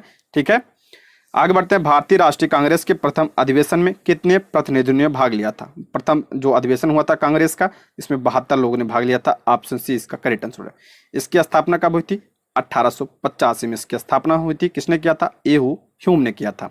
ठीक है, इसका पहला अधिवेशन 28 दिसंबर 1885 को बम्बई स्थित गोकुलदास तेजपाल संस्कृत विद्यालय में आयोजित किया गया था। इसमें कुल 72 प्रतिनिधियों ने भाग लिया था। भारतीय राष्ट्रीय कांग्रेस के पहले अधिवेशन की अध्यक्षता किसने की थी? तो WC बनर्जी ने की थी। और इसके पहले सचिव कौन थे? तो A.O. ह्यूम इसके पहले सचिव थे। ये पॉइंट्स आप ध्यान रखिएगा, काफी इंपॉर्टेंट है। और किसके समय में? उस समय वायसराय कौन था? तो डफरिन उस समय वायसराय था। ये प्रश्न भी बनता है, ध्यान रखिएगा। अला भारतीय राष्ट्रीय कांग्रेस की स्थापना कब हुई थी? तो यह हुई थी आपका 1885 ईस्वी में। ठीक है। अला भारतीय राष्ट्रीय कांग्रेस की स्थापना की थी आपका ऑप्शन ए A.O. ह्यूम ने किया था। आगे बढ़ते हैं। भारतीय राष्ट्रीय कांग्रेस के संस्थापक कौन थे? वही प्रश्न है, A.O. ह्यूम ने, ऑप्शन बी। भारतीय राष्ट्रीय कांग्रेस के संस्थापक थे असैनिक सेवा, जो A.O. ह्यूम थे वो क्या थे? अवकाश प्राप्त आपका सैनिक थे। अगला प्रश्न है, भारतीय राष्ट्रीय कांग्रेस का प्रथम अधिवेशन कहाँ पे हुआ था? अभी हमने पीछे पढ़ा था, कहाँ पे हुआ था? बम्बई में हुआ था। ऑप्शन सी इसका करेक्ट आंसर हो जाएगा। पहले पुणे में होना था, लेकिन वहाँ प्लेग फायर जानने के कारण यहाँ पे हुआ बम्बई में। भारतीय राष्ट्रीय कांग्रेस का प्रथम अधिवेशन कब हुआ था? 28 दिसंबर 1850 ईस्वी में। कहाँ पे? तेजपाल संस्कृत पाठशाला मुंबई में हुआ था। ठीक है। इसमें कुल 72 लोगों ने भाग लिया था, जिसमें 38 प्रतिनिधि बम्बई से और 21 मद्रास थे और 3 बंगाल से और 7 जो है उत्तर प्रदेश और अवध से तथा 3 सदस्य आपके पंजाब से शामिल थे। ठीक है। इसकी अध्यक्षता WC बनर्जी ने की थी। अगला प्रश्न है, भारतीय राष्ट्रीय कांग्रेस के दूसरे अधिवेशन की अध्यक्षता किसने की थी? इंपॉर्टेंट प्रश्न है। तो दादा भाई नौरोजी ने किया था, ऑप्शन सी। और कब किया था? 1886 ईस्वी में कलकत्ता में यह अधिवेशन हुआ था। इसकी अध्यक्षता इन्होंने की थी। ठीक है, इंपॉर्टेंट है। और पहले पारसी थे जिन्होंने इसकी अध्यक्षता की थी। इसी अधिवेशन में इंडियन एसोसिएशन तथा भारतीय राष्ट्रीय कांग्रेस का विलय हुआ। इसके अतिरिक्त दादा भाई नौरोजी ने 1893 में लाहौर अधिवेशन तथा वर्ष 1906 में कलकत्ता अधिवेशन की भी अध्यक्षता किया था। इन्होंने ध्यान रखिएगा, 1886 में, उसके बाद 1893 में, उसके बाद 1986 में दादा भाई नौरोजी ने। अगला है, महात्मा गांधी ने भारतीय राष्ट्रीय कांग्रेस के किस अधिवेशन की अध्यक्षता की? ये सब बहुत इंपॉर्टेंट प्रश्न है ये। तो आपका हो जाएगा ऑप्शन बी, 1924 में। ऑप्शन बी इसका करेक्ट आंसर हो जाएगा। 1924 में अधिवेशन कहाँ पे हुआ था? तो बेलगांव में हुआ था। ठीक है, 39वें नंबर का था। ऑप्शन बी इसका सही जवाब हो जाएगा। इस अधिवेशन में एक प्रस्ताव द्वारा यह निश्चित किया गया कि गांधी जी के रचनात्मक कार्यों पर बल दिया जाए। इसी अधिवेशन में गांधी-दास समझौते को अनुमोदित किया गया था। ठीक है। अगला प्रश्न है, इंडियन नेशनल कांग्रेस की प्रथम भारतीय महिला अध्यक्ष कौन थी? बता चुका हूं, सरोजिनी नायडू। इन्होंने 1925 में जो कानपुर अधिवेशन हुआ था उसकी अध्यक्षता इन्होंने की थी। ठीक, आगे बढ़ते हैं हम। भारतीय राष्ट्रीय कांग्रेस का 27वां अधिवेशन किस स्थान पे हुआ? देखिए, अधिवेशन से प्रश्न बनता है। 27वां कहाँ पे हुआ था? तो बांकीपुर में हुआ था। ऑप्शन डी इसका करेक्ट आंसर है। कब हुआ था? भारतीय राष्ट्रीय कांग्रेस का 27वां अधिवेशन दिसंबर 1912 में बांकीपुर बिहार में हुआ था। इस अधिवेशन की अध्यक्षता आर्यन मधोलकर ने की थी। इसी अधिवेशन में A.O. ह्यूम को कांग्रेस का पिता कहा गया था। ठीक है। अगला प्रश्न है, पुस्तक poverty and un British rule in India. Most important प्रश्न है, poverty and un British rule India इस किसकी पुस्तक है? तो ऑप्शन बी, दादा भाई नौरोजी की पुस्तक है। ऑप्शन बी इसका सही जवाब हो जाएगा। अगला प्रश्न है, किसने कहा था कि कांग्रेस आंदोलन ना तो लोगों द्वारा प्रेरित था, ना ही या उनके द्वारा सोचा या योजनाबद्ध किया गया था? तो इसका राइट आंसर हो जाएगा option B, sir Syed Ahmad Khan ने कहा। ऑप्शन बी इसका करेक्ट आंसर है। कांग्रेस आंदोलन ना तो लोगों द्वारा प्रेरित था, ना ही या उनके द्वारा सोचा या योजनाबद्ध था। यह किसने कहा था? सर सैयद अहमद खान ने कहा था। 1888 में सर सैयद अहमद खान ने एक संयुक्त भारतीय राजभक्त सभा बनाई, जिसका स्पष्ट उद्देश्य कांग्रेस के प्रचार को क्या करना था? निष्फल बनाना था और लोगों को कांग्रेस से दूर रखना था। सर सैयद अहमद खान ने कहा था कि कांग्रेस ना तो लोगों द्वारा प्रेरित था, ना ही या उनके द्वारा सोचा या योजनाबद्ध किया गया था। आगे बढ़ते हैं। मुझे विश्वास है कि कांग्रेस अपने विनाश की तरफ जा रही है और मेरी यह बड़ी इच्छा भारत में रहते हुए कि इसके शांतिप्रिय निधन के लिए इसका सहायक बनूं। यह कथन किसने कहा? ये इंपॉर्टेंट प्रश्न है। तो ये किसने कहा था? तो ऑप्शन सी, लॉर्ड कर्जन ने कांग्रेस के बारे में कहा था। ऑप्शन सी इसका सही जवाब हो जाएगा। ठीक है, आगे बढ़ते हैं। निम्न में से किस वायसराय के कार्यकाल में भारतीयों को राय बहादुर और खान बहादुर उपाधियां प्रदान करना आरंभ किया था? ऑप्शन बी, लॉर्ड लिटन ने। ऑप्शन बी इसका करेक्ट आंसर, भारतीयों को राय बहादुर और खान बहादुर उपाधि। ऑप्शन बी इसका सही जवाब हो जाएगा। अगला प्रश्न, अधिकतम नरमपंथी नेता थे। अधिकतम नरमपंथी नेता थे, ऑप्शन बी, शहरी क्षेत्रों से थे। ऑप्शन बी इसका सही जवाब हो जाएगा। ठीक है, इसमें आपका कौन कौन शामिल थे? तो फिरोज मेहता, दिनाशा वाचा, व्योमेश चंद्र बनर्जी, सुरेंद्रनाथ बनर्जी, ये सब आपका नरमपंथी नेता थे। तो गर्मपंथी लाल बाल पाल सभी को पता है। अला निम्न में कौन उग्रपंथी नहीं था? उग्रपंथी कौन नहीं था? ऑप्शन डी गोपाल कृष्ण गोखले जो है ये कैसे थे? ये आपके नरम दल के थे। ठीक है, गोपाल कृष्ण गोखले गांधी जी के गुरु भी थे। अगला प्रश्न, भारत सेवक समाज की स्थापना किसने की थी? भारत सेवक समाज की स्थापना किसने? ऑप्शन सी गोपाल कृष्ण गोखले ने किया था। ऑप्शन सी इसका करेक्ट आंसर हो जाए। वर्ष 1905 ईस्वी में पूना में गोपाल कृष्ण गोखले ने भारत सेवक मंडल की स्थापना की। ये ध्यान रखिएगा, 1905 ईस्वी में। ठीक, अगला है 1905 ईस्वी में सर्वेंट ऑफ इंडिया सोसाइटी की स्थापना किसने की? सर्वेंट ऑफ इंडिया सोसाइटी की स्थापना ऑप्शन डी गोपाल कृष्ण गोखले ने किया था। ऑप्शन डी इसका सही जवाब हो जाए। अभी ये भी पढ़ा हमने, भारत सेवा समाज यही है। अगला प्रश्न है, रजनी पामदत्त ने कहा वे साम्राज्यवाद से लड़ते भी थे और सहयोग भी करते थे। उन्होंने किस राजनीतिक गठबंधन के बारे में यह कहा था? तो ये किसके बारे में? ऑप्शन ए भारतीय राष्ट्रीय कांग्रेस के बारे में कहा था। किसने? रजनी पामदत्त ने। वे साम्राज्यवाद से लड़ते भी थे और सहयोग भी करते थे, ये इसके बारे में कहा था, भारतीय राष्ट्रीय कांग्रेस के बारे में। रजनी पामदत्त ने यह कथन भारतीय राष्ट्रीय कांग्रेस के बारे में कहा था। कांग्रेस कई अवसरों पर अंग्रेजी हुकूमत के साथ सहयोग भी करती थी, जैसे प्रथम विश्व युद्ध में भारतीय सहयोग हो या गांधी इरविन वार्ता हो। इसके अतिरिक्त भारतीय राष्ट्रीय कांग्रेस ने साम्राज्यवाद का विरोध करते हुए अंग्रेजों से आज़ादी की लड़ाई लड़ते हुए देश को स्वतंत्र भी कराया था। अगला प्रश्न है, भारतीय राष्ट्रीय आंदोलन गर्मपंथियों के प्रभावाधीन आया। भारतीय राष्ट्रीय आंदोलन जो है गर्मपंथियों के प्रभावाधीन कब आया था? ऑप्शन ए यानी प्रभाव में कब आया था? ऑप्शन 1906 के बाद, या प्रभाव में आया था किसके? गर्मपंथियों के। ठीक है, 1906 के बाद भारतीय राजनीति में कांग्रेस के भीतर गर्म दल का प्रभाव बढ़ा। गर्म दल का नेतृत्व प्रमुख कांग्रेस नेताओं बाल गंगाधर तिलक, लाला लाजपत राय, बिपिन चंद्र पाल तथा अरविंद घोष ने मिलकर किया। ठीक है, अगला प्रश्न, बाल गंगाधर तिलक लोकमान्य तिलक के नाम से जाने जाने लगे जब? तो इसका राइट आंसर हो जाए, उपयुक्त में से देखते हैं इसके बारे में डिटेल। ब्रिटिश सरकार ने बाल गंगाधर तिलक को पुणे के असिस्टेंट कलेक्टर रैंड की हत्या के मामले में अभियुक्त बनाया। तिलक को दोषी पाया गया और उन्हें 18 माह के कठोर कारावास की सजा सुनाई गई।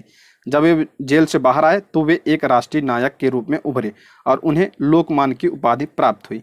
इस तरह इस घटना का नहीं बल्कि अनेक राष्ट्रवादी कार्यों के बाद तिलक को लोकमान्य की उपाधि दी गई थी। ठीक है, कई सारे इनके कारण थे, सबकी वजह से दिया गया था ये, देखा जाए तो। अगला प्रश्न है, निम्नलिखित में से कौन सा नेता कांग्रेस के गर्म दल से संबंधित थे? कांग्रेस के गर्म दल से संबंधित कौन? अरविंद घोष थे। Option A. बाकी दादा भाई नौरोजी, गोपाल कृष्ण गोखले और सुरेंद्र नाथ बनर्जी, ये सब किसके थे? आपका नरम दल के नेता थे। ठीक, आगे बढ़ते हैं। नेशनल काउंसिलिंग ऑफ एजुकेशन की स्थापना कब हुई? नेशनल काउंसिलिंग ऑफ एजुकेशन की स्थापना ऑप्शन डी 15 अगस्त 1906 को हुई थी। ऑप्शन डी इसका सही जवाब हो जाएगा। राष्ट्रीय शिक्षा के क्षेत्र में सर्वप्रथम 8 नवंबर 1905 को रंगपुर नेशनल स्कूल की स्थापना हुई। 16 नवंबर 1905 में कलकत्ता में एक सम्मेलन का आयोजन किया गया। इस सम्मेलन में राष्ट्रीय साहित्यिक, वैज्ञानिक और तकनीकी शिक्षा देने के लिए राष्ट्रीय शिक्षा परिषद की स्थापना का फैसला हुआ। 15 अगस्त 1906 को सदगुरु दास बनर्जी द्वारा राष्ट्रीय शिक्षा परिषद की स्थापना की गई थी। ऑप्शन डी 15 अगस्त 1906। अगला प्रश्न है, राष्ट्रीय आंदोलन में निम्न में से किसको नरमदली के तौर पर नहीं जाना जाता था? नरमदली तौर पर कौन नहीं? ऑप्शन ए बाल गंगाधर तिलक गरम दल के नेता था, सभी को पता है। अगला, कांग्रेस के नरम दल के नेताओं की आंदोलन की पद्धति क्या थी? तो इनकी पद्धति क्या थी? ऑप्शन बी इसका राइट आंसर हो जाएगा। ऑप्शन बी इसका करेक्ट आंसर हो जाएगा। राजा वाम बंद आंदोलन, ऑप्शन बी इसका करेक्ट आंसर हो जाएगा। कांग्रेस के नरम दल के नेताओं की आंदोलन की प्रमुख पद्धति राज वाम बंद आंदोलन अर्थात प्रशासन में भारतीयों की भागीदारी की मांग तथा जनता में राजनीतिक जागरूकता उत्पन्न करना जो है इनकी पद्धति थी। अला शेरे पंजाब के नाम से कौन मशहूर? शेरे पंजाब किसे? तो लाला लाजपत राय को। ऑप्शन सी इसका करेक्ट आंसर हो जाएगा। ठीक है, इन्हें पंजाब केसरी भी कहा जाता है। अला है, अभिनव भारत के से कौन संबंध? अभिनव भारत से कौन संबंधित है? Option A BD. Savarkar. Option A इसका करेक्ट आंसर हो जाएगा। इसकी स्थापना 1904 ईस्वी में नासिक में। संस्थापक कौन? बी.डी. सावरकर इसके संस्थापक थे। और 1899 ईस्वी में मित्र मेला ही वर्ष 1904 में गुप्त सभा अभिनव भारत में परिवर्तित हो गई थी। ठीक है, अगला प्रश्न है, मुजफ्फरपुर में किंग्सफोर्ड की हत्या का प्रयास कब किया गया? तो इसका राइट आंसर हो जाएगा ऑप्शन ए 1908 में किया गया था। ऑप्शन ए इसका सही जवाब हो जाएगा। 30 अप्रैल 1908 को बिहार के मुजफ्फरपुर में खुदीराम बोस और प्रफुल्ल चाकी ने किंग्स फोर्ट पर बम फेंका था, परंतु किंग्स फोर्ट बच गया और दुर्भाग्य से राष्ट्रीय आंदोलन से हमदर्दी रखने वाले मिस्टर कैनेडी की पत्नी एवं पुत्री मारी गई। प्रफुल्ल चाकी ने पुलिस से बचने के लिए आत्महत्या कर ली तथा खुदीराम बोस को गिरफ्तार कर फांसी दी गई थी। ये भी ध्यान रखिएगा आप लोग। अगला प्रश्न, निम्न में से कौन सा एक राष्ट्रवादी समाचार पत्र नहीं था? राष्ट्रवादी समाचार पत्र कौन सा नहीं था? Option D the times of India नहीं था। ऑप्शन डी इसका करेक्ट आंसर हो जाएगा। द टाइम्स ऑफ इंडिया एक राष्ट्रवादी समाचार पत्र नहीं था। इसके अतिरिक्त द हिंदू, बंगाली और दी महारत्ता समाचार पत्र ये सबका राष्ट्रवादी जो है सोच को बढ़ावा देने वाले थे। अगला प्रश्न है, क्रांतिकारी गतिविधियों के साथ कौन सी पत्रिका जुड़ी नहीं थी? क्रांतिकारी गतिविधियों के साथ कौन सी पत्रिका जुड़ी नहीं थी? Option D young India. Option D इसका करेक्ट आंसर हो जाएगा। यंग इंडिया पत्रिका क्रांतिकारी गतिविधियों के साथ जुड़ी नहीं थी। यंग इंडिया पत्रिका का संपादन किसने किया था? तो आपका महात्मा गांधी ने किया था। महात्मा गांधी के अहिंसक आंदोलन के समर्थक थे। महात्मा गांधी अहिंसक आंदोलन के समर्थक थे। वर्ष 1913 में सोहन सिंह भाखना ने Hindustan Association of the Pacific Coast नामक संस्था की स्थापना की। किसने? सोहन सिंह भाखना ने। इस संस्था ने गदर नामक अखबार निकाला, जिसने इस संस्था का नाम भी गदर पार्टी पड़ गया। युगांतर तथा संध्या पत्रिका भी क्रांतिकारी गतिविधियों से संबंधित थी। दोस्तों, आज की वीडियो में बस इतना ही। इसके आगे के प्रश्नों को हम अगली वीडियो में देखेंगे। ठीक है, थैंक यू फॉर वॉचिंग।